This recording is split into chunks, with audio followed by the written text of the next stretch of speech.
ఇలాంటి పచ్చిమిరపకాయలతో చేసే పచ్చి మామిడికాయ పచ్చడి మీరెప్పుడైనా తిన్నారా? అస్సలు తిని ఉండరండి. ఇలా ఒక్కసారి గనక చేసుకొని తిన్నారంటే ఈ టేస్ట్ గూడా అస్సలు మరవరు. అంత బాగా కుదురుతుంది. పచ్చడి ముందు ఎర్రకారంతో చేసిన పచ్చడి గూడా అస్సలు పనికిరాదు. అంత బాగా కుదురుతుంది. కాకపోతే నేను చేసిన మిస్టేక్ అంతా ఒకటేనండి. అది మన ఛానల్లోనే లాంగ్ వీడియోలో వివరంగా వివరించానండి. వీలైతే ఒక్కసారి వెళ్ళి చూడండి.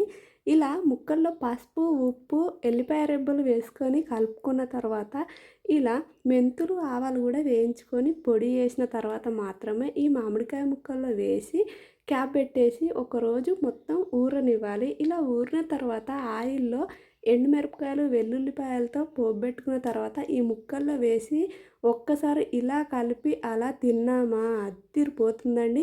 ఈ వీడియో కనుక మీకు నచ్చితే లైక్ చేయండి, షేర్ చేయండి, సబ్స్క్రైబ్ చేసుకొని మన లాంగ్ వీడియో చూసేయండి.